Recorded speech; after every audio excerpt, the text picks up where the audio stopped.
चलती चक्की देखकर दिया कबीरा रोए, दो पाटन के बीच में साबुत बचा न कोई।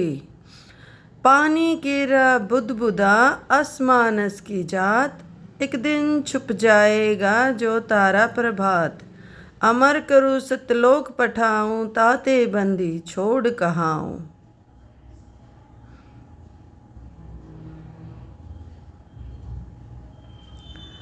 गरीब साहिब से सतगुरु भये, सतगुरु से भये संत। धर धर भेष विशाल अंग, खेले आदि और अंत।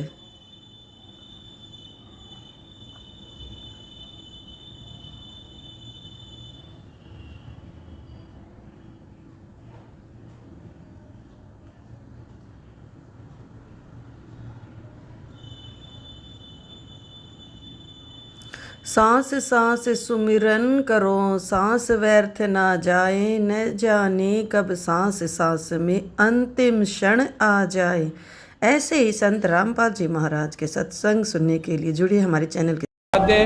बल का ज्ञान कमाने का गलत है, गरीब ऐसा सतगुरु हमें ला। सुन विदेशी आप रोम पर कासे है दीना अजपा। गरीब ऐसा सतगुरु हमें ला, मगन किए मस्ता। प्याला प्याया प्रेम का गगन मंडल कर। गरीब ऐसा सतगुरु हमें ला, सहने और अंतर पर काशिया अजब सुनाए बे। गरीब ऐसा सतगुरु हमें ला, सुरत सिंधु की सहल। बजर पोल पट खोल कर ले गया झिमी। गरीब ऐसा सतगुरु हमें ला, सुरत सिंधु के तीर। सब संतन सरताज हैं सतगुरु अदल कबीर। गरीब ऐसा सतगुरु हमें सुरत सिंधु के तीर। सब संतन सरताज हैं सतगुरु अदल कबीर। अबरस गोरस का सुनो बयाना, खीर खांड साहेब। मोहन भोग मानसी पूजा, मेवा मिसरी। लड्डू जलेबी लाड कचौरी, खुरमे भोग आत्म बोरी। दही बड़े नोकती परसान, पूरी मांडे आज अनादम। दोवा दाल गिरी छुआरे, नमक नून और गर्त कहावे। दूध दही तो सब मन भावे। शक्कर गुड़ की होत पंजीरी, माहे जमान गलती। जीरा हींग मिर्च हो लाला, जब यो कहिए अजब मसाला। छा छिकणिया चिंतामणि, गोरस पिया चरमन। पापड़ बीन मसाले सारे, 3600 व्यंजन अधिकार। शैत आम नींबू नौरंगे, बदरी बेर में तुत। एता भोग भोगव कोई, एता भोग परमात्म कै चढ़े रसोई। परमात्म कै दास गरीब ये अनकी महिमा। दास गरीब ये तीन लोक में जाकर माँ। तीन लोक में जाकर माँ। दास गरीब दास गरीब ये अनकी महिमा।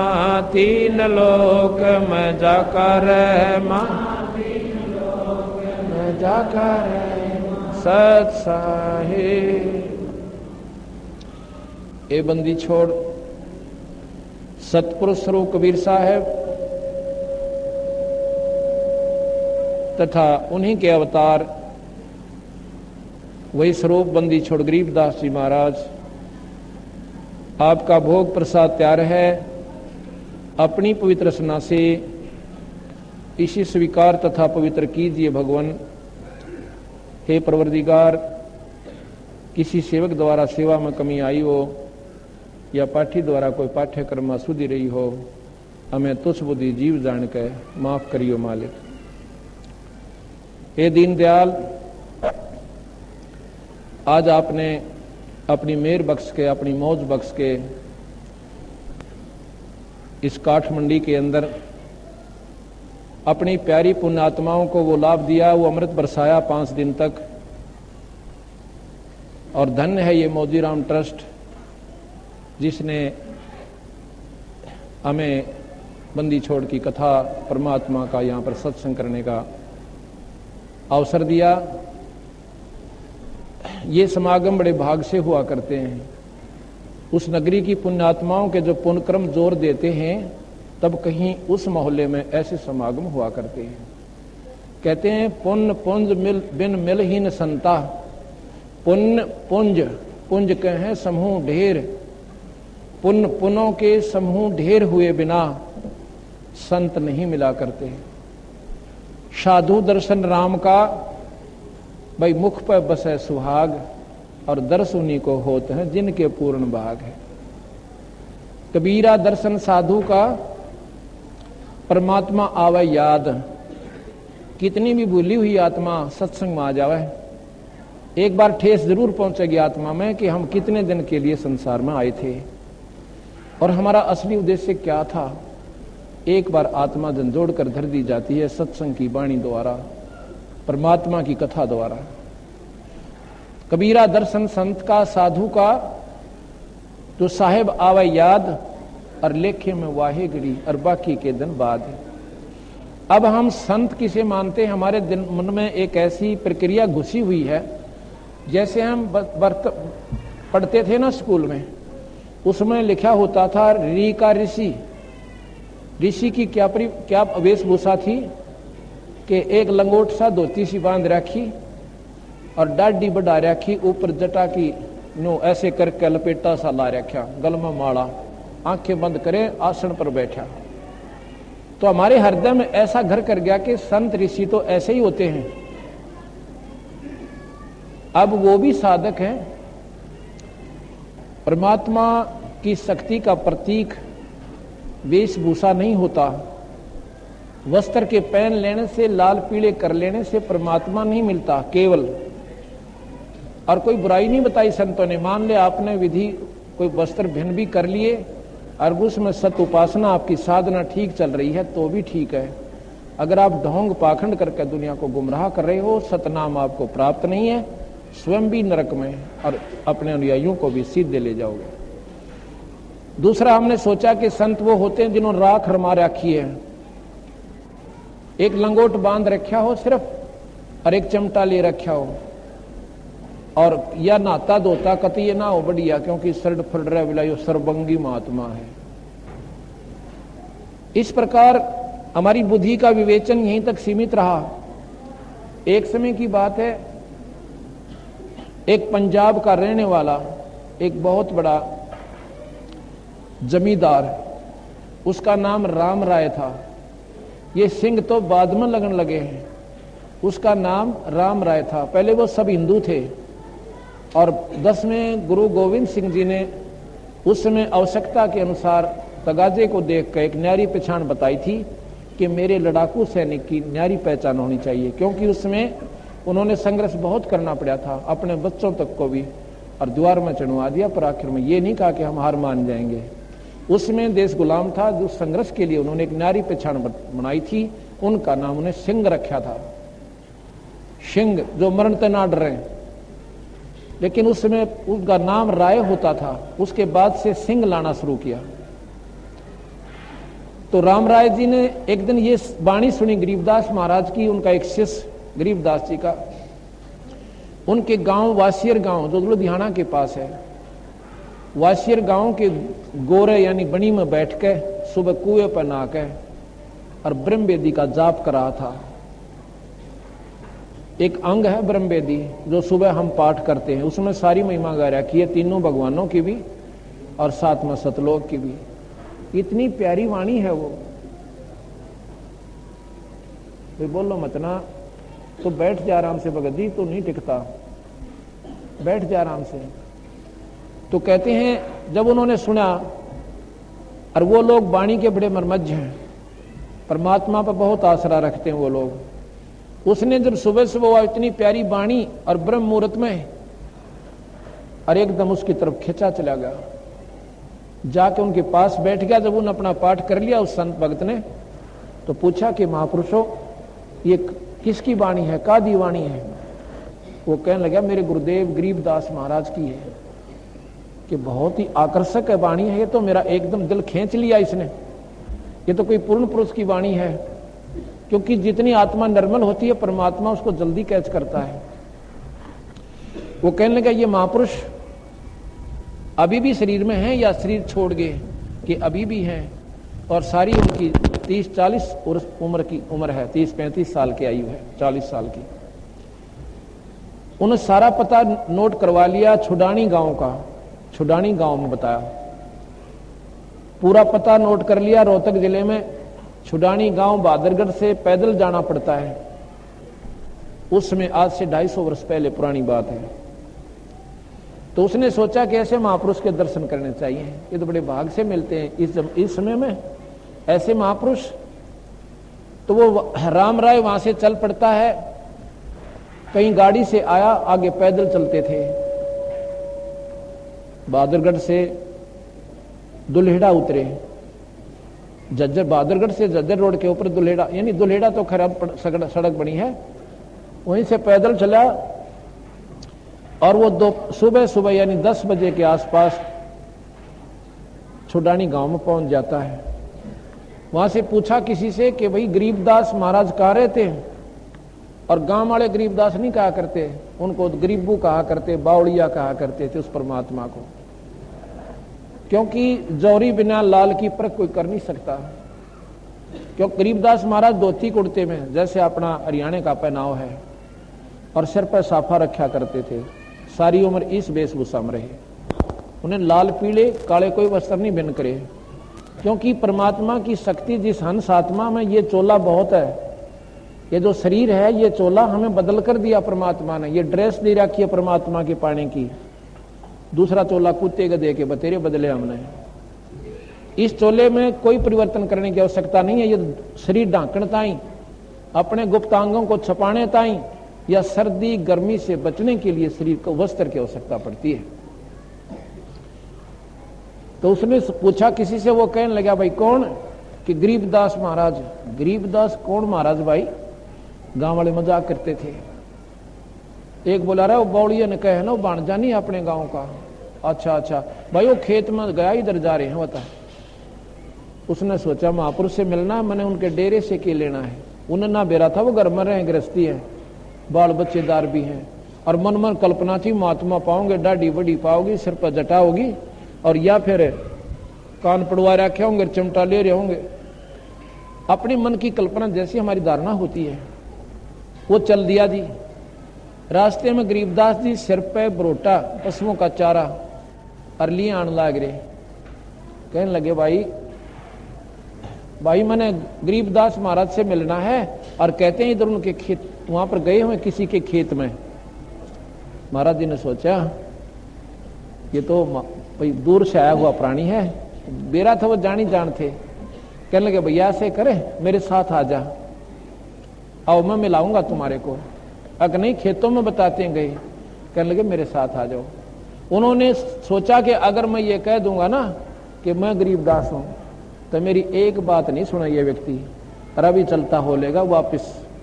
क्योंकि इसके मन में जो कल्पना संतों की, वो गलत धारणा भरी पड़ी है। घर ले आए। अब जब महाराज जी आए, क्योंकि बाहर के भक्तजन आए हुए थे, उन्होंने दंडोत प्रणाम किया गरीबदासियों को। और उधर से वो रामराय बैठ गया। कहने लगे रे गरीबदास महाराज जी कौन से हैं? कि ये तो महाराज जी तो तेरे साथ आए हैं, तुम जानता नहीं इसको, इनको? उन्होंने अपने माथे बात हमारा इतना बोला, 400 किलोमीटर चलकर यो महात्मा पाया, धोती कुर्ता इसने के कुछ भी कौन इसके पास। अपने मन में इतना विक्षेप अक्षुभ हो गया कि मैं भी कतिये बावड़ी बूझ। किसी ने कह दिया महात्मा हमारे तार में 400 कोस 2 किलोमीटर धक्के खाना गया और खोदा पाड़ने के लिए चुईया हुआ भी मरी हुई, यानी अपनी धारणा से एक धोती कुर्ते वाले ने। और कौन महात्मा माने? जो हमारी जो दुर्बुद्धि हमारे अंदर भरी पड़ी है अज्ञानता के कारण।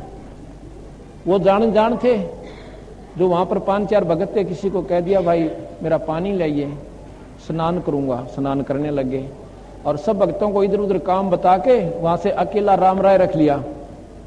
स्नान करा महाराज जी ने जल्दी सी और स्नान करके धोती बांधने लग गए। धोती की गांठ जो अड़बंद होता है, एक और न्यारी कपड़ा बांधते हैं अपनी तागड़ी के स्थान पे। लगा राम राय, अब उसने राम नाम भी ना बताया था, बंदी छोड़ने उसका नाम ले दिया। आधा फ्यूज तो वही हो गया वो। अगवाई सह तो कुछ न कुछ सकती। फिर कहने लगा राम राय मेरी उंगली का चोट लगी, मैं रेट पे काम कर रहा था और मेरा गांठ नहीं लगती धोती की, या गांठ लाइए वीरा। गांठ कैसे लाते हैं? अड़बंद के चारों तरफ शरीर का घुमा के और ऐसे गांठ लाते हैं। उसने पकड़ के खींचा हुआ गांठ शरीर में का निकल कर धोती और धोती का गांठ लाएगी। उसने सोची कहीं तेरा धोखा ना लग गया हो। एक बार फेर करी, तीसरी बार जब वो करने लगा राम राय तो कहने लगे बंदी छोड़ भगत जी मदद तेरे तभी, क्योंकि वो भी जमींदार बड़े थे राम राय, और गरीबदास जी भी 2,500 बीघा के जमींदार थे। कहने लगे राम राय मदद तेरे जैसा जमींदार हूं भाई, धोती बांध देने। इतना कंधे वो तो चरना में पड़ गया। कहने लगे महाराज जी हम तो जमा दुर्बुद्धि जीव हैं, मुझे नहीं मालूम था परम शक्ति है, क्योंकि हम इस चमत्कार ने ज्यादा पसंद करें। ने बोला ही बताऊंगा तेरे को मैं क्या हूं। इसके अंदर 1.25 घंटे की वार्ता, यानी झुमकरा के अंग रूप में। झुमकरा नाम दे दिया बंदी छोड़ने उसका, क्योंकि उसका मन झूम रहा था, है उल्टी सुल्टी कल्पना ले रहा था, तो उसके नाम पर झुमकरा नाम करके और 1.25 घंटे का इसके ऊपर उसको महाराज ने समझाया। कहने लगे महाराज जी, राम राय बोला हमने नहीं मालूम था, आप परम शक्ति हो, आप अनंत कोट ब्रह्मांड के भगवान हो। थोड़ी सी देर में क्यों विष्णु उपासक थे, बंदी छोड़ने विष्णु जी का रूप धारण कर लिया। होए होए होए, फिर तो रगड़ा ना कुड़ा को आणता ही ये महाराज जी हमने नहीं मेरा था। पर पूर्ण परमात्मा में सर्वशक्ति होती है। प्रधानमंत्री मुख्यमंत्री की शक्ति भी रखता है, प्रधानमंत्री डीसी की भी रखता है, मंत्री की भी रखता है। उस प्रकार उस वाजबी वासियर गांव में गरीबदास नाम का आश्रम बना हुआ है। ऐसे ऐसे पंजाब में कम से कम 50 हमारे आश्रम गरीबदास जी के नाम से वहां पर आज भी विद्यमान है। बोल सतगुरुदेव। अब भगवान कबीर साहब पूर्ण परमात्मा हैं, उन्हीं के अवतार गरीबदास जी आए हैं। अब जैसे हम भगवान की संज्ञा में भगवान कृष्ण को क्यों लिया कि सुदामा जी 1-2 मुट्ठी चावल लेकर और भगवान कृष्ण के पास गए थे। वो भी राजा थे, उस समय के लोग उनको राजा कहते थे, ना कि भगवान कहा करते थे। लेकिन अब उनकी महिमा का ज्ञान हुआ, उनके जीवन चरित्र से, जीवन लीला से ज्ञान हुआ कि वो तो 3 लोक के पूर्ण परमात्मा थे। आज हम उनकी पूजा करते हैं और उस समय उनके साथ लठ बजाया करते हैं। तो समय चूक जाने पर ये प्राणी फिर बाद में डले डोए हैं। संत आते हैं जब तो उनकी श्रद्धा नहीं करते, उनका आदर नहीं करते। अरे करो थे हमारी मंडी बन जाएगी, तो दुनिया पूजन जाया करेगी। और अब समय आ रहे हैं, अब 36 नखरे करके दूर मुंह लटका कर चले जाते हैं। फिर क्या वहां से माथा टेके जाइयो, से सारा कुंबा वहां जाए जाइयो, मंडी पर परमात्मा नहीं होगा। संतों में भगवान होता जैसे बिजली में तार, जैसे तार में बिजली होती है, वैसे परमात्मा संत बिना की तद आपको लाभ दे कोई ना। तो वो क्या हुआ, सुदामा जी वहां चले गए और भगवान कृष्ण के दरबार पर जाकर खटखटाते हैं। तो पता चला, वो पहरेदार कहता कौन भाई भिखारी तू उल्टा बोले, ये राजा का महल है, कहां जा रहा है? ने बोला भाई मुझे मालूम है ये राजा का महल है, पर एक कृपा कर दे, राजा को संदेशा भेज दे कि द्रौड़ देश से सुदामा आया है, बस और ना कहिए कुछ भी, इतना ही कह दिए। और फिर वो कहें तो मुझे बुला लीजिए, नहीं मैं वापस हो लूंगा। इतना जाके कृष्ण जी से कहा था कि महाराज जी एक भिखारी खड़ा है पाटे से कपड़ों में, और कहता मेरा नाम सुदामा है, मैं उनके साथ पढ़ा करता था, सहपाठी था। इतना पूर्ण भी वो कह नहीं पाया था। वो संदेश वाहक भगवान कृष्ण बगैर जूती पैरे नंगे पैरा डांक ठोक दी। और जाके सुदामा को छाती से लाके और गोदी ठा लिया। घर ले आए, पांव धोए, वस्त्र बदलने लग गया तो वो काख में तो वह पंडोकड़ी लको रखी थी ना चावला की, वह ढेर पर गिर जाती है। वो तो छुपा रहा था के दो, राजा ने बता एक 2 मुट्ठी चावला का कोई हम क्या भोज लाए इनके लिए। तो वो जब भगवान कृष्ण ने वो चावल खा के वो भुने हुए चावलों के प्रतिफल में तंदुलों में उनकी सुदामा का महल रच दिया, मालो माल कर दिया। अब इसलिए परमात्मा, क्योंकि ये 3 लोक के परमात्मा हैं और किए कर्म का दंड फल ये भी दे सकते हैं, पर ये सीमित है। आप बंदी ये जन्म मरण नहीं मिटा सकते। और कबीर साहब पूर्ण परमात्मा, इसकी महिमा मैं आपको सुनाता हूं। एक तैमूर लंग नाम का लवार था, बहुत गरीब था। समय पर जून क्या करती, माँ बेटा थे, पिता मर रहा था, पिता था नहीं, मर चुका था, स्वर्ग सिधार गया था। उसकी माँ बहुत धार्मिक थी। कोई संत साधु या भगत या कोई राह चलता उनके घर पर आ जाता, लुखी सूखी जैसी भी घर पर रोटी थी, रोटी खाए बिना वो जान नहीं देती थी। ऐसी श्रद्धा उसके बच्चे में थी। वो बकरी चरा रहा था, 2-4 बकरी अपनी थी और बाकी गांव वालों के पाली जाता था। मेहनताना लेता था और उनकी बकरियों को चराता था। जंगल में बाहर बनी में बैठा था, गांव से थोड़ी सी दूरी पर जोड़ के आसपास बनी होती थी। कबीर साहब पूर्ण परमात्मा वहां जाकर बैठ जाते। तैमूर लंग अपनी लुखी सूखी रोटी खा रहा था। रोटी खा ली थी, बस एक टूक बाकी रह रहा था, एक ग्रास। तो इतने में कबीर साहब का जाना हो गया। जैसे स्वाभाविक कहते हैं कि भाई जी रोटी खाओगे महाराज जी? अब भाई भूख तो लगी है भगत जी। अब वो खा के उस ग्रास को कहने लगे, महाराज जी आप यहाँ मेरी बकरियों को देखना, मैं गांव घर जाता हूँ, आपका खाना लेकर आता हूँ। उसको ठाड़ थी कि मेरी माँ नाटक हो ना, इतने हौसला था बच्चे को। तो वो घर पर गया, उसकी माँ से कहा, माँ माँ अखा भाई रे तू बकरी छोड़ के आ गया दोपहरी में? ऐसे ऐसे एक महाराज भगत जी आया, सब भूखा है और रोटी बना माँ, रोटी लेने आया हूँ। अगले बेटा ही बनाई, बना के 2 रोटी मेसी यानी चनों की और पानी का लोटा धर के थाली में। जो बोली बेटा मैं भी दर्शन करके आऊंगी और मैं बर्तन ले आऊंगी तो वहां पर पाली रह जाना। उसकी माँ बेटा दोनों आगे, महाराज जी को आगे थाली रख दी कि भोजन पाओ महाराज जी। महाराज जी कहने लगे भाई देखो, 1 रोटी खा ली महाराज जी ने और पानी पी लिया। फिर ज्ञान दिया कि परमात्मा के नाम बिना जीव छुटकारा नहीं होता। उसकी माँ बोली महाराज जी हम तो गरीब गणे हैं, भगवान तो जब बजेंगे जब 2 रोटी टाइम पे मिलेगी, हम तो गणे गरीब से महाराज जी। कति नाक में दम आ रहा है, हमारा कोई मतलब गांव में इज्जत भी नहीं रह रही। ये लड़का मजदूरी करता है, शाम ने एरन पर चोट मारता है, जब माँ बेटा 2 रोटी प्राप्त कर पाते। तो कहने लगे बहन बात सुनो, परमात्मा सब कुछ कर सकता है। परमात्मा निर्धन को धनवान बना सकता है, परमात्मा रंक को राजा बना सकता है, पर उसका नियम है, आपने उपदेश लेना पड़ेगा। और कोई साधना और नहीं करनी, जैसे वो मुसलमान धर्म में थे तैमूर लंग।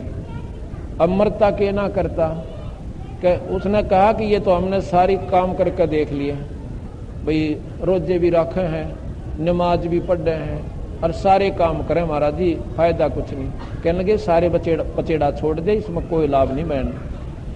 कहने लगे उपदेश लो तुम, मंत्र दूंगा मैं एक, वो नाम दे दिया और खड़े होकर महाराज जी ने उस लड़के के उसके छोरे के और ऐसे 7 मुक्के ने दड़ मारे ठोकी, ऐसे मुक्के मारा करनो गदा गद थोथी, ऐसे थोथी वो करके ऐसे 7 मारे और फिर लात मारी और फिर वो सांकड़ थी ना बेल बांध बकरी बांधन की बेल, और कई हुआ मारी। उसकी मानस होती है महात्मा कोई पागल दिखा, इसके दिमाग में खराबी है। कहने लगे महाराज जी लड़के ने कोई गलती कर दी थी, अकमाई तेरे बेटे ताई 7 पीढ़ी का राज दे दिया। वहां सक जमाए बावला महात्मा यो कति दिमाग में खराबी है इनका, भूखे मरण लग रहे समय पर रोटी नहीं, 7 पीढ़ी का राज।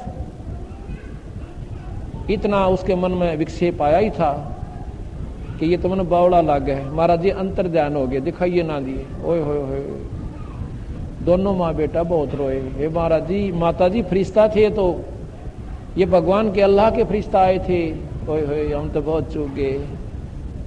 कहने के बेटा अब क्या बने। शाम को घर चले गए। अगले दिन उसके लड़के ने स्वप्न में वही बंदी छोड़ कबीर साहब उसी रूप में दिखाई देते हैं। कहते हैं तिमुरलंग। हाँ, उससे पहले वो क्या करता है कि एक एहरन लुहार के घर पे ऐसे चोट मारता है गणकी, और उसके बदले वो कुछ दाने दे देता है, उसको अन्न दे देता है। जिस दिन वो चोट लगा रहा था पहले दिन, एहरन के साथ से इतनी चींटियां निकली कि सारा एहरन आसपास काला हो गया। वो जमीन उसका एक विशेष दृष्टि, उसका आकर्षण का कारण बन गया कि इस छोटे से बिल में और इतनी कीड़ी, हे अल्लाह, हे खुदा, तेरी महिमा तू ही जाने। मतलब एक विशेष उसके मन में वो जच गई बात कि इतनी कीड़ी और उस बिल में। तो सपने में वही महाराज कहते हैं बंदी छोड़ कि तिमुरलंग, कि तूने जो चींटी देखी थी ना एरन के पास में, वहां पर बहुत खजाना दबा हुआ है, और उस एरन के स्थान को तुम मोल ले ले। सपने में जैसे सामने बैठे हुए ऐसे बात होती है। वो कहने लगे महाराज जी मोल क्यों कर लेना, हमारे पास तो रोटी भी खाने को नहीं है। वो देवे को ना उन्हें मालूम है कि इसके पास तो 6 साल भी पैसे ना हो देने के। कबीर साहब कहने लगे ये मेरा काम से भाई, तू जा और उससे प्रार्थना कर। उससे पहले बंदी छोड़ने उस एरन नाले के मन में ऐसी भावना भर दी कि इस एरन ने कोई ले लेना, चाहे मेरी 2 साल में पैसे दे दे, मैं बाहर बना लूं, थोड़ी जगह रहेगी। अब परमात्मा जब करता है ना, दोनों लवत है, दोनों तरफ खेल खेलता है वो, जिस पर राजी हो जा। तो जी वहां गया, तिमुरलंग ने प्रार्थना, और सुबह उठ कर अपनी माँ को बताया स्वपन कि माँ जी ऐसे ऐसे महाराज जी दिखे थे। और न्यो बोली भाई दिखे थे मन ने भी, पर न्यो ना बेरा वह कह के रहे थे, मेरी समझ में फर्क रह गया। बेटा देख ले टोक के, अगर उसने दे दिया आपको एरन तो समझो खजाना भी है। उसने जाते ही प्रार्थना करी। वो कहने लगा भाई दे तो दूंगा, पर पैसे कब देगा। वो बोला जी दे दूंगा पैसे तेरे जरूर, ना तेरी मजदूरी कर रहा हूं, तेरे पूरे कर दूंगा, मैं अन्न लेना बंद कर दूंगा। नहीं फिर भी तो बता, 6 महीने में दे दूंगा। बैठ जाओ 6 महीने में दे दूंगा, पक्की बात है। पक्की बात। लगा अंगूठा लगा लिया। माँ बेटा ने जोड़ से डले ले आके और इतनी ऊंची उनकी चारों तरफ बाढ़ करके झोपड़ी घेर ली। और फिर साथ में ये कहा था थोड़ा थोड़ा प्रयोग करना, कहते एकदम सारे निकाल ले तेरे को कोई पकड़ ले। सबसे पहले खजाना खोजा, वो जगह खोदी तो एक मटका छोटा सा वो हीरे जवाहरात मोहर असरफियों से भरा हुआ पाया। वो उठा तो नीचे और भी गणे थे, न्यों की न्यों माटी दे दी। थोड़े से निकाल लिए, बकरी लिया, वो बकरी बेच दी। उसके बाद क्या किया, घोड़े ले आया, घोड़े बेच दिए। ऐसा बहाना दिखा दिया कि व्यापार ने इसका बहुत ज्यादा पहुंचा पकड़ लिया, बहुत ज्यादा लाभ हो गया। 1 साल में वो बहुत ही मालो माल हो गया। कर तो दिया था मालिक ने। अब उसके मन में बचपन में ये धारणा थी, है भगवान जय मैं राजा बन जा और इस नवाब ने गढ़ूं सबसे पहले। कौन से नवाब ने? जो उसकी नगरी के ऊपर राज करता था। क्यों? क्योंकि उसकी आंखें आंगा जब वो पाली था, एक लड़की, जवान लड़की उसी गांव की पानी लेकर आ रही थी, और उसके नवाब के अनुचरों ने उस नवाब की खातिर उस जवान लड़की को जबरदस्ती उठाया था और भाग के उसने भी कहा था, और वो मारपीट भी करी थी उसने उनके अनुचरों के साथ कि तुम्हारी बहन को क्यों ले जा रहे हो। लेकिन वो उसको अच्छी तरह तोड़ के, बुरी तरह पीट के उसको तिमुरलंग ने वहीं डाल गए थे और उस जवान लड़की को राजा के पास ले गए। और इस प्रकार उस दिन से उसके मन में ये भावना थी कि ऐसे दुष्ट राजा को इसी सजा दूंगे भगवान, एक बार मन तो राजा बना दे। पर मन में वह रह गया, उठे थी, डट जाती, कौन राजा बनावे। ऐसे ऐसे जुल्म उस नवाब ने बहुत कर रखे थे। अब उसके मन में ये होगी कि इस राजा बदला लो अपनी बहन का, जो हमारे गांव की लड़की के साथ ऐसा जुल्म किया उसने क्या किया जी, लोहार था, अपनी तलवार बनाई, सैकड़ों और डाल बनाई, और गांव के जवान जवान बच्चों को ले गया एक तरफ। कहने लगा भैया तुम्हारे को महीने में 1 रुपया दिया करूंगा, और जो राजा है ना, राजा जो उसने हमारी बहन के साथ ऐसा जुल्म किया था, और भाई उसका बदला लेंगे। वो बालक भी सारे राजी हो गए, ठीक से भाई हम तेरे साथ चाहे नाड़ देनी पड़ जाओ।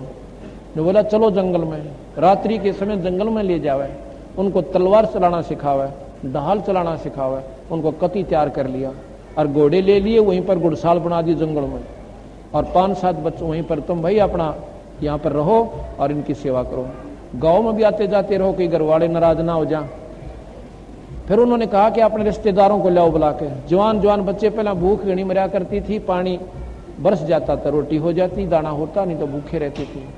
तो उसने कम से कम भी 2000 बच्चे जवान जवान एक फौज तैयार कर ली, और फौज तैयार करके उस नवाब के ऊपर हमला कर दिया। और नवाब था ऐसा ही, उसने नो भी ना सोची थी कि तेरे साथ ऐसी घटना कभी घट भी सकती है। चारों तरफ से घेर के और संदेशा भिजवा दिया कि या तो राजी खुशी अपने हथियार डाल दे, और नहीं तो कुनबे तक को खत्म कर देंगे। उसने देखा, एक ऊपर चढ़ के मंत्री ने देखा कि महाराज जी अपने बस की कोना, या तो इतनी सेना लेकर आगे हैं कि बात बिगड़ जाएगी, आप सरेंडर कर दो। उन हथियार डाल दिए, जाकर के राजा को पकड़ के और सभी सैनिकों को हथियार छीन लिए सभी के, और सारी सेना ने अपना कंट्रोल कर लिया और उनको वहां से निकाल दिया। कहने लगा मारते नहीं तेरे को, ले यही सजा देते हैं कि अपना अलग से एक मकान में रहे, एक आम नागरिक की तरह। वो हल गया पीछे। उसने कहा कि तुम यहां आम नागरिक की तरह रहोगे, हम तेरे जैसे नीच नहीं कि तुम्हें खत्म कर दें। तो उनको थोड़ी बहुत अपना तनखा वनखा बांध दी और वो रहने लगे। उसके बाद उसने पड़ोसी नवाब के ऊपर हमला कर दिया, क्यों वह सेना भी साथ होगी, वो खजाना साथ हो गया। ऐसे करते करते तैमूर लंग हिंदुस्तान का बादशाह बन गया। ये सबको मालूम है, इतिहास में भी पढ़ा करते। तैमूर लंग के बाद औरंगजेब तक 7 पीढ़ी ने लगातार तैमूर लंग की ने हिंदुस्तान पर राज किया। औरंगजेब के बाद ये उनका शासन टुकड़ों में बट गया था। जैसे महाराज ने कहा था कि 7 पीढ़ी का राज दे दिया, और 7 पीढ़ी के बाद तेरे वंश का राज्य टुकड़ों में बट जाएगा, छोटे छोटे राज्य हो जाएंगे। बोल सतगुरुदेव की। बंदी छोड़ कबीर साहिब, सत साहिब। धन धन सत गुरु सत कबीर, भगत के पेड़ मिटाने वा। धन धन सत गुरु सत कबीर, भगत अरे भगत की पीड़ मिटाने वाले, भगत पीड़ मिटाने वाले। गुरु सत कबीर, भगत की रहे नल नील जतन करे आर, तब सतगुरु से करी पुकार। रहे नल नील जतन करे आर, तब सतगुरु से करी पुकार। जा सत रेखा लिखी अपार, सिंधु पैसला तेराने वा। जा सत रेखा लिखी अपार, सिंधु पैसला तेराने। अरे धन धन सत गुरु सत कबीर, भगत के पेड़। अरे भगत की पीड़ मिटाने वाले, भगत धन धन सत गुरु सत कबीर, भगत की। अरे धन धन सत गुरु सत कबीर, भगत। दसी सरप ने जब जा पुकारी, इंद्रमती अकोड़ा। दसी सरप ने जब जा पुकारी, इंद्रमती अकोड़ा।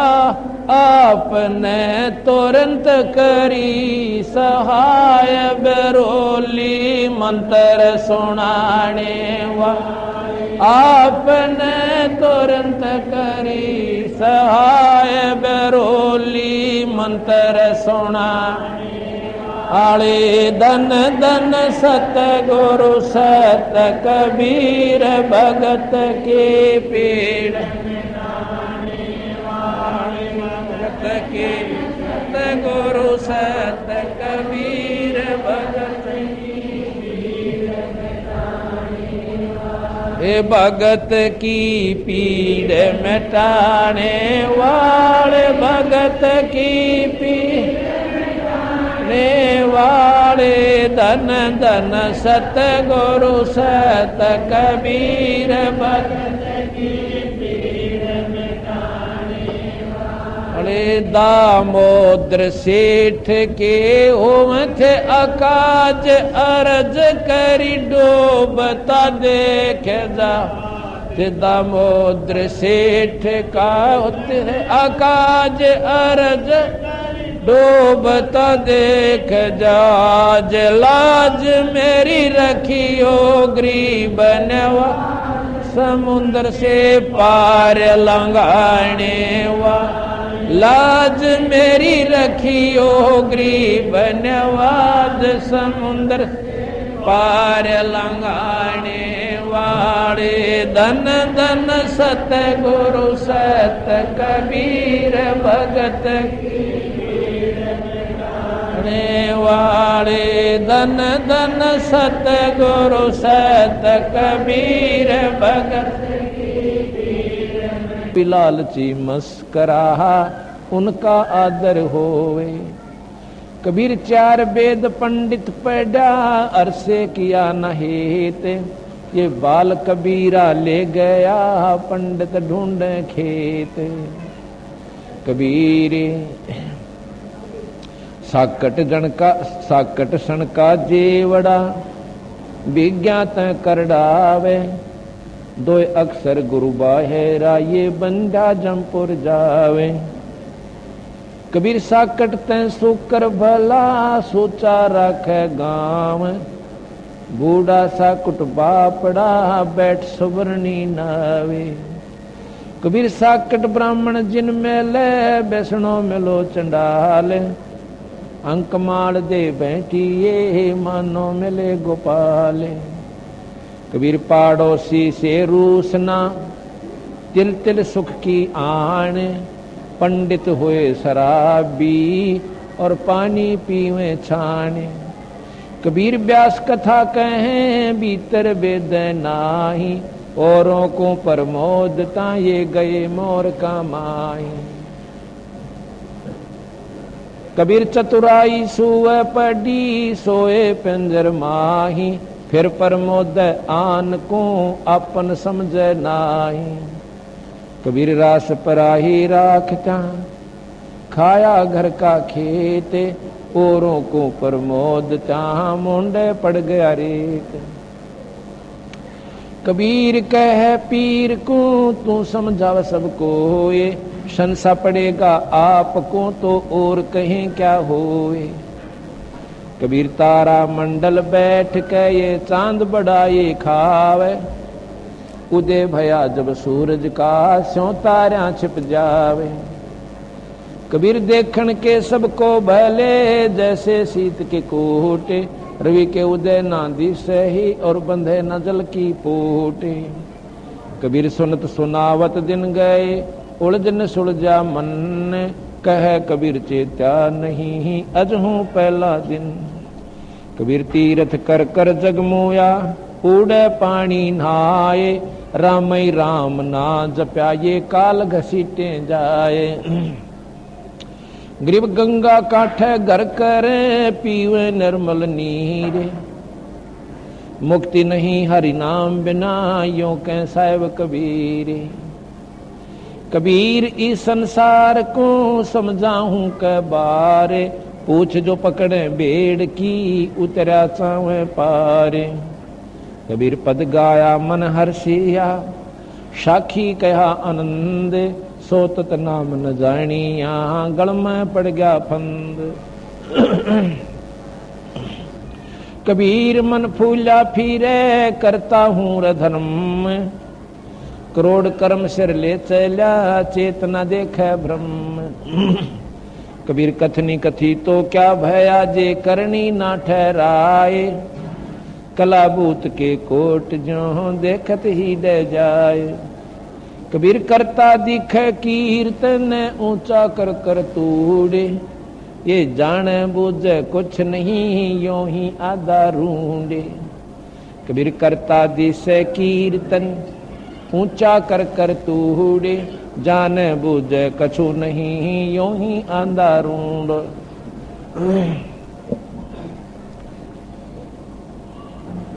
इस चाणक्य के अंग में बंदी छोड़ कबीर साहब ने बताया भाई कि जो विद्वान लोग होते हैं, पंडित, पंडित कोई जाति नहीं है। आज जिनको हम पंडित कहते हैं वो पंडित नहीं है। पंडित वो हैं जो विद्वान होते हैं, शास्त्रों के ज्ञाता होते हैं। और पहले काशी जी के अंदर एक काशी विद्यापीठ से जो उस विद्या को पास करके और वहां से जो वहां की डिग्री प्राप्त करता था, उसको पंडित जी कहा जाता था। विद्वान को पंडित कहते हैं, ज्ञानी कहते हैं। वो किसी भी जाति का हो सकता है। मेरे दादा गुरु छावले के जाट थे। वो विद्या काशी पीठ में पढ़कर और 4 विषय के आचार्य बन गए थे। आज उनको पंडित चिदानंद जी के नाम से जाना जाता है और गोपालपुर में उनका आश्रम बना हुआ है। मेरे स्वयं गुरुदेव इस नकली फीत के अनुसार ब्राह्मण थे। वो कभी पंडित नहीं कहते थे अपने आप को, क्योंकि वो कहते थे मैं संत हूं, मैं विद्वान नहीं हूं। और गुरुदेव उनके पंडित थे। वो जाट होते हुए पंडित कहलाते थे और वो ब्राह्मण होते हुए पंडित नहीं कहलाते, संत राम देवानंद जी महाराज कहलाते थे। तो हमने जो अनजान आंट ला रखी है, यही कबीर साहब ने सुलझाई है भाई। अब कोई पीछे वैद लिख लेते हैं कई भाई, फलाना राम वैद, फलाना राम वैद, उनके बेटे भी वैद, उनके पोते भी वैद, और सारी पीढ़ी वैद। और जाड़ के दर्द की दवाई ना जानते, वो वैद क्या के? कोई वैद नहीं है, वो सिर्फ एक नकली फीत है। वो एक समूह का नाम वैद हो गया। इसी प्रकार एक समूह को ब्राह्मण कह सकते हैं, वो मोहल्ला कह सकते हैं। जैसे नाम धर ले फलाने फलाना मोहल्ला, बाकी वो ब्राह्मण पंडित नहीं है। ब्राह्मण सोए जो ब्रह्म पिछाड़ है। ब्राह्मण था सुदामा, उसकी पत्नी रोली पीट ली और भूखे उसका आगे बालक सोया करते थे अन्न के अभाव से। लेकिन एक बार भी उसके मुंह से नहीं निकला कि मैं कृष्ण से मांग लाऊंगा। वो कहता था जो मांगता वो ब्राह्मण नहीं है, और मेरे भाग में है वो मुझे मिलेगा, वैसे मैं नहीं मांगूंगा किसी से। मांगन से मरना भला, मत मांगो कोई भीख, मांगन से मरना भला, ये सतगुरु की सीख।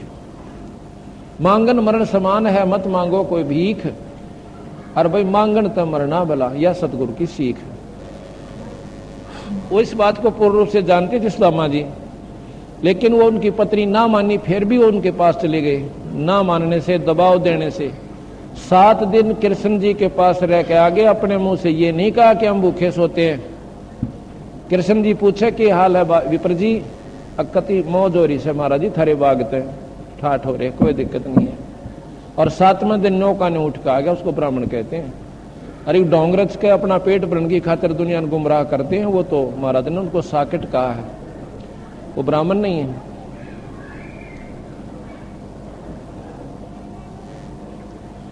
फिर क्या बताया कि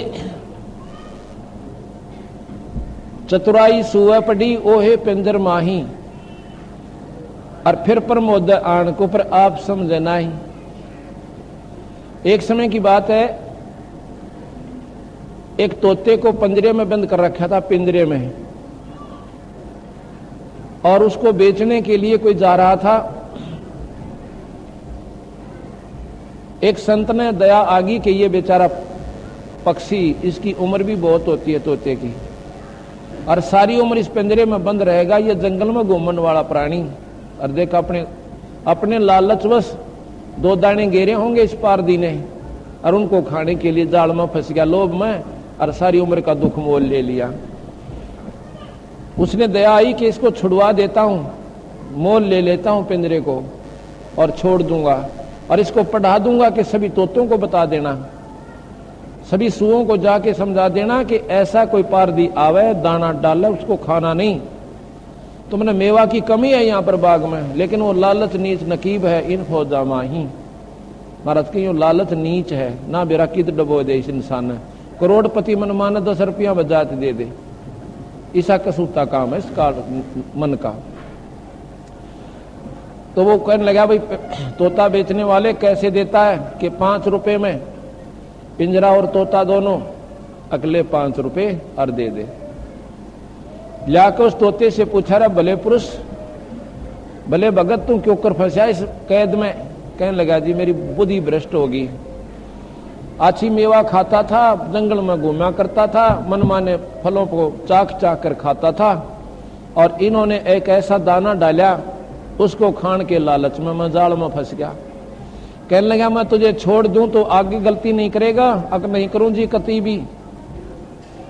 और एक काम और करना, सभी को जाके समझा देना कि पारदी आवेगा, जाल बिछावेगा और दाना डालेगा, और तुम खाओगे नहीं तो फंसोगे नहीं। अगदी ठीक सा उसको खूब रटा दिया। जब तोता बढ़िया सुनाने लग गया ना बार बार इसको बोल बोल के, उस दिन उसको छोड़ दिया। वो फुर्र देसी उड़ के और बाग में आ गया।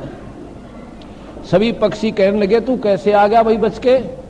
कि ऐसे ऐसे गुरुदेव की मेहर हुई, उन्होंने मुझे एक मंत्र भी बताया है, और आगे नहीं फंसू मैं, और तुम भी चौकस रहना। सबको वो 2 हाथ उठा दिया कि पारदी आएगा, जाल बिछाएगा, दाना डालेगा, हम दाना नहीं खाएंगे तो जाल में नहीं फंसेंगे। सारे तोते बैठ कर सामने आरती करें, को 100 बार दरवा दे उनको, और फिर वो दिन में भी मंडे रहे, पारदी आएगा, दाना डालेगा, जाल बिछाएगा, हम नहीं खाएंगे तो जाल में नहीं फंसेंगे। एक दिन एक शिकारी जाता है तोते पकड़ने के लिए। जब उसने काना में आवाज पड़ी कि ये तोते तो आज सारे न्यू कह रहे हैं कि पारदी आवेगा, जाल बिछावेगा, और हम दाना नहीं खाओगे तो हम नहीं फंसेंगे। उन्हें सोचा ये तो किसी ने पढ़ा दिए भाई। आज तो 15 किलोमीटर पैदल चल के आया, और या तो मेरी निष्फल गई यात्रा, एक भी ना फंसे। फिर उन्हें सोचा चल आया है ना, जाल तो बिछा, ये ना तो कोई और पक्षी फंसेगा, खाली तक के जाऊंगा। उसने जाल बिछा दिया दाने डालकर। अब सबसे पहले जो मेरे जैसा जो घना बोलिया करता, चौधरी पाक रहा था, उनका प्रधान हो रहा था, वो गाता यही शब्द, पारदी आवेगा, जाल बिछावेगा, दाना डालेगा, हम खाएंगे नहीं तो फंसेंगे। क्यों? सबसे पहले वो ही गया, और इसी शब्द को गाता हुआ। उसकी देखा देखी वो पीछे क्यों रहे थे, वो उसते गेल वो पहुंच गए। सारे के सारे साथी सब कह रहे हैं कि पारदी आएगा, दाना डालेगा, जाल बिछाएगा, हम खाएंगे नहीं तो फंसेंगे क्यों। शिकारी ने सोचा तो बोली बूझ रट रट रहे हैं, इनका पल्ला कुछ नहीं। उन्हें ठह डोरी खींची, सारे जाल कम है, और गेर का कंधे पर चाल पड़ा। अब उसके अंदर पड़े पड़े भी यही शब्द गा रहे हैं वो, पारदी आवेगा, जाल बिछावेगा, दाना डालेगा, हम खाएंगे नहीं तो हम फंसेंगे नहीं। मूर्खन को पूछने वाला हो कि कैद में फंसे पड़े और गीत वो गाने लग रहे। इसलिए कहते हैं कि चतुराई सुआ पढ़ी और ओ भी पिंजर माही, औरों को प्रमोदता पर आप समझे नहीं। तो इस प्रकार जैसे एक कथा थी, एक समय एक विद्वान किसी दिन किसी कार्यवश शहर में जाना पड़ गया गांव से, और 2 किलोमीटर स्टेशन पड़ता था, 2-3 मील पे। सुबह जल्दी उठ के नहा धो के अपने साथी को लेकर और रेल पकड़ने के लिए, गाड़ी में बैठने के लिए स्टेशन पर आ जाता है। ऐसे समय पर पहुंचे कि गाड़ी की टिकट ही ले पाए थे, गाड़ी आ गई, गाड़ी में चढ़ गए। गाड़ी का डिब्बा खचाखच भरा हुआ था। तो उसने कहा जब गाड़ी चल पड़ी, जो बैठे हुए यात्री थे उनसे कहा कि जरा मुझे बैठने का जगह दे दो। वो कहने लगे क्यों भाई, बीमार है तू? अगर नहीं तो फिर खड़ा रह, तो और भी तो खड़े हैं, तो भी खड़ा रहे। अब ऐसी बात नहीं है, मैं रोजाना पाठ करता हूं रामायण का, आज मुझे जल्दी आना पड़ गया, इस करके मैं पाठ नहीं करने पाया। मैं चाहता हूं कि यहाँ बैठकर 2 मिनट पाठ कर लूं, एक 20 मिनट का पाठ है, कृपा कर दो। अगले भाई फिर तो बैठ जा, हम भी सुनेंगे। आओ जी महात्मा जी बैठो। वो महापुरुष बैठ जाते हैं, उनके नीचे श्रद्धा से चद्दर बिछा दी एक भक्त ने। क्यों, श्रद्धालु लोग बहुत होते हैं।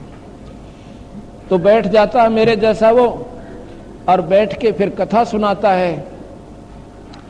कहते हैं भाई आज बहुत बढ़िया प्रसंग आया हुआ है, सुनो ध्यान से। क्या कि जब भगवान राम को माता कैकेयी ने दसोटा दे दिया, दिलवा दिया, और भगवान राम जा रहे हैं जंगल में, भरत आ जाता है, अपनी माँ से कहता माँ तूने गलती करी, भैया को ऐसा नहीं करना चाहिए था।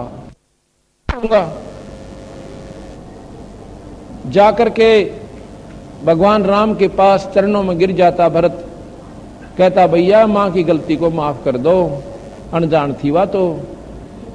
और वो नो कह रही है मेरी तो बुद्धि भ्रष्ट होगी भाई भरत, बेशक अपने भाई ने वापस लिया, मेरे से गलती होगी। कहने लगा भैया वापस तो मैं नहीं जा सकता, क्योंकि ये पिता के वचन है। ठीक है मुझे मालूम है माँ का खोट नहीं है, ये मेरे कर्मों का दंड है बीरा, इसमें किसी का दोष नहीं है, और मैं वापस नहीं जाऊं भरत, एक बार कहे चाहे 100 बार कहे। तो कहने लगा एक कृपा कर दो, अपनी खड़ाऊं दे दो, खड़ाऊं ले जा, इनको राजगद्दी पर रख कर इनका हुक्म मान के और मैं राज किया करूंगा, जब आप वापस आ जाओगे आपका राज सौंप दूंगा। तो ऐसे भरत ने आकर के ऐसा ही राज किया। और भैया जब वापस आ गए ना भगवान राम, आते ही राज दे दिया। भाई हो तो ऐसा हो, ऐसा कह के उसने अपनी कथा समापन कर दी। सभी ने कहा वाह जी वाह, वाह जी महात्मा जी आपने तो कमाल कर दिया महापुरुष हो, हो भाई क्या बात कही, कथा के आज तो आनंद आ गया। एक भक्त ने प्रार्थना करी कि महापुरुषो आज हमारे घर चलो, यही रास्ते में आता है वहीं उतर लो। कहने लगा नहीं आज नहीं जा सकता। ना जी चलो आज तो जरूर चलना पड़ेगा। नहीं आज नहीं जाऊंगा मैं, आज मुझे जरूरी काम है। संतों को क्या जरूरी होता है भगवान से ज्यादा? न बोला तुझे नहीं मालूम। उसका साथी जो था उसके साथ वो कहने लगा मैं बताऊं ये क्यों नहीं जा रहा? अगा जी बताओ। इसने अपने भाई पर मुकदमा कर रखा है, अपने भैया पर इसने स्वयं सगे भाई पर मुकदमा कर रखा है। वो भी क्या पे? एक कुरडी के खड्डे पे जो सारा 20 गज जगह कोना, और मैं इसका गवाह हूं।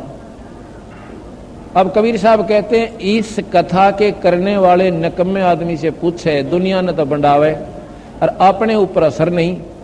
उधर से कह भाई होता है ऐसा जिसने राज भी वापस दे दिया और स्वयं भाई पर मुकदमा कर रखा। इनके लिए बंदी छोड़ कहते हैं कि व्यास कथा कहें और भीतर वेद नाही, ये व्यास जी द्वारा लिखी गई कथाओं को कहते हैं, पढ़ते हैं और भाई अंदर जान नहीं देते, उस पर अमल करते नहीं, तो स्वयं भी नरक में और औरों पर असर हो क्या उसका। यहां कहा कि रास पराई राखता खाया घर का खेत, भाई औरों को प्रमोद त्या फिर मुंडा पड़ गया रेत। तारा मंडल बैठकर ये चांद बड़ाई खा, उदय भया जब सूरज का वैसों तारा छिप जा।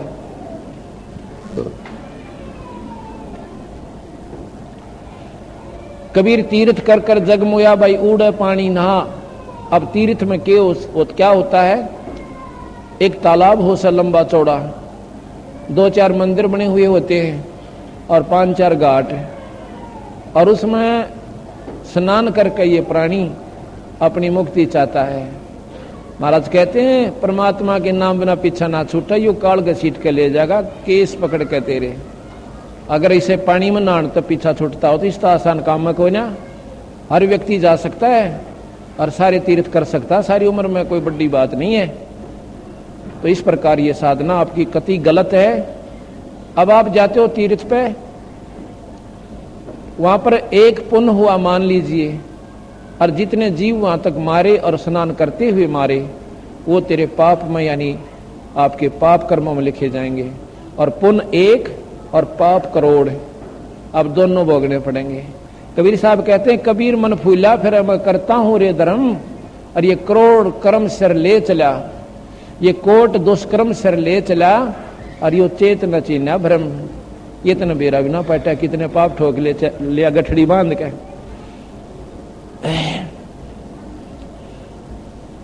कबीर तीरथ कर कर जगमोया, उड़े पानी नहाए, राम राम ना जप्या काल घसीट जाए।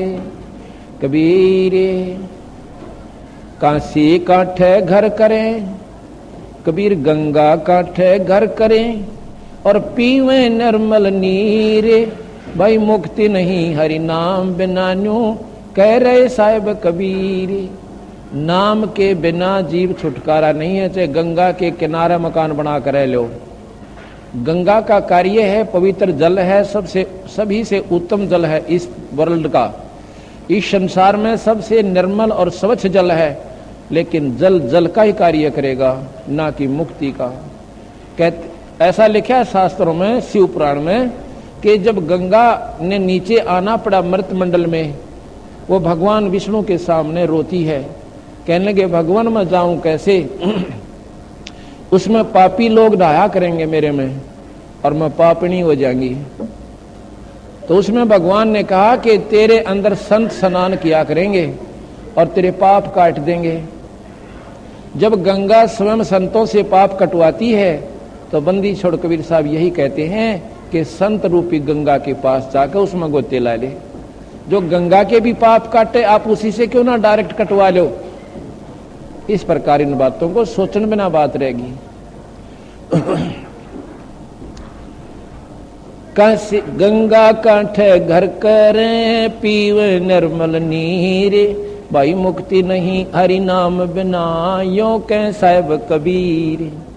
कबीर इस संसारे को समझाऊं कै बारे, ये पूछ पकड़ रे बेड की और उतरा चावे पारे। ओए होए, अच्छी तेज दरिया बह रही है, और किसी ने पूछ लिया कि मैंने दरिया से पार जाना है, और अनजान ने, जिसने स्वयं नहीं ज्ञान था कि कैसे पार होता है, एक भेड़ की पूंछड़ पकड़ा दी कि इसको ऐसे नदी में डाल देना और तुझे परले पार निकाल देगी। ये छोटी साधनाएं, ओछी साधना भवसागर से पार करने की नहीं है। ये तो ऐसे है जैसे भेड़ की पूंछ पकड़े बैठे हो। वो कौन कौन सी? तीर्थ और व्रत करना, केवल पाठ शास्त्र का करते रहना, और पूर्ण परमात्मा सतपुरुष कबीर साहब का जाप ना करना। ये पेट भेड़ की पूंछ बताई। ये कनागत, श्राद्ध, रोजे, ये सब आपको यहीं उलझा कर रखने योग्य हैं के हैं। भगवान कृष्ण ने गीता में यही कहा है कि जो शास्त्र विहीन जो साधना करते हैं वो नरक में जाते हैं सीधे। उसमें ओम मंत्र का महत्व बता रखा भगवान कृष्ण ने कि ओम जाप कीजिए और बाकी शास्त्र विहीन कोई भी कार्य मत कीजिए। कर्मकांड से जीव यही चक्कर काटता रहेगा। कबीर पद गाया मन हर्षिया, साखी कहा आनंदे, सो तत नाम न जानिया, ये गढ़ में पड़ गया फंदे। कबीर कथनी कथी तो क्या भया, जे करनी ना ठहराए, भाई कलाबूत के कोट जो देखत ही डे जाए। कथनी मैंने कथा सुनाई, आपने याद कर ली, वो आपने आगे सुना दी। और करनी करें कोई ना, जैसे उस तोते ने स्वयं सुना और आगे फिर कथा गा दी। इस प्रकार कबीर साहब कहते हैं कि कथनी करनी तज कथनी कथें, अज्ञानी दिन रात, और भाई कोकर जो भौकत फिर ये सुनी सुनाई बात। ये चार कथाएं आप भी सुन सकते हो, आप पढ़ भी सकते हो। रामायण का सब न पता लग गया और महाभारत का ज्ञान सभी को है। गीता जी का भी ज्ञान आप कर सकते हैं क्योंकि हिंदी के अंदर उसका ट्रांसलेशन हो चुका है। तो इससे कोई लाभ नहीं होगा जब तक हम करनी नहीं करेंगे, राम नाम का बीज इस खेत श्री रूपी खेत में नहीं बोएंगे। अब बीज के ऊपर है। अगर आप भगवान कृष्ण विष्णु का जाप करोगे तो स्वर्ग लोक जाओगे। स्वर्ग में पुण्य, नरक में पाप और 84 का चक्कर न्यो का न्यो। भगवान शिव की साधना करोगे, विष्णु शिव लोक में जाओगे, गण की उपाधि पाओगे। जब वो पदवी खत्म हो जाएगी आप फिर दोबारा मर्त मंडल में, स्वर्ग में और नरक में और चक्कर काट कर फिर 84 में जाओगे। कबीर साहब की साधना करोगे तो आपको स्वर्ग नरक में नहीं जाना पड़ेगा, आपको सीधा सतलोक जाना पड़ेगा। वहां जाने के बाद जीव का फिर दोबारा मरण नहीं होता। वहां हमारे परिवार होगा, वहां सारी मौज होगी, वो स्थायी परिवार होगा। ये अस्थायी और टेम्परेरी रिलीफ हमारे को यहाँ मिला हुआ है। अब आगे कहा कि करता दिस है कीर्तन ऊंचा कर तूड़, जैसे आपने देखा होगा। अब जैसे महाराज ने कहा कि करता दिस है कीर्तन, कीर्तन कैसे करते हैं? जैसे माता का जागरण देखा हमने कई बार, कहते हैं सारी रात ढोलकी लेकर और मंडे रहते हैं, सारे बोलो जय माता दी, पिछले बोलो जय माता दी, अगले भी बोलो जय माता दी। हमने नहीं सुना जय माता दी, वो गला पाड़ लिया और वो काम ने बिना सुना जय माता दी। चलो कोई बात नहीं, पर इससे लाभ नहीं है। अब ये बात आपके खटकेगी, अखनू के ऊपर कह दिया महाराज जी ने कि माता के जागरण से लाभ नहीं है। ये तो माई का आपने महिमा सुनी सारी रात, तू शेरा वाली है, तू लट्टा वाली है, तू न्यू कर देती है, तू ऐसे कर देती है। जैसे आप बिजली की महिमा गाओ, क्योंकि बिजली के गुणों का आपको ज्ञान है। तू पंखा चलाती है, तू कूलर चलाती है, तो पानी की बर्फ बना देती है, तो जो है यहीं पर शिमला बना देती है, सानी का हमारा कुटी कर देती है, सानी काट देती है, पशुओं का चारा काटती है, दूध पिलाती है और आटा पीस देती है, और फैक्ट्री चला देती है, तो बहुत ही सुखदाई है। इसके गीत बना लो, फिर कहने लग जाओ जय बिजली दी, पिछले बोलो जय बिजली दी, अगले बोलो जय बिजली दी, पर वो कोई लाभ नहीं आपको। कब होगा लाभ? जब उसका कनेक्शन ले लोगे। सारा कुंभ आरती करें जाइयो बिजली की, घर बैठकर कनेक्शन मत लेना, जे आपके घर में एक आने का लाभ बोले गारंटी देते हैं। पर यह बिना समझ के लोगों ने, क्यों वो मीठे सुरीले शब्द, अरे एक लाले बोतल की घूंट दारू की, सारी रात बांटे जा और गेला हम ना डलाए जा बैठे बैठे, इससे कोई लाभ नहीं होगा। वो तो पद गाया मन हर्षिया, उनकी मीठी सुरीली बात से आप प्रभावित होगे, ये कान का रस है। पद गाया मन हर्षिया और साखी का आनंद, और तत्व भेद ना जान, तत्व नाम ना जानिया, फिर गल में पड़ गया फंद। कनेक्शन कैसे मिले? मान ले आपने माता का ही जाप लाभ लेना है, ये 3 लोक की सुप्रीम पावर है। ब्रह्मा विष्णु महेश से भी शक्तिशाली है। ब्रह्मा विष्णु महेश की 4 भुजा हैं, इसकी 8 भुजा, ये तीनों की माँ है। अगर आप इसका भी जाप करना चाहते हो तो उनके नुमाइंदे संत से मिलो, जिन्होंने नाम की साधना करके माई का वो प्रत्यक्ष दर्शन कर रखे हैं, और फिर उसी विधि से आप रहो।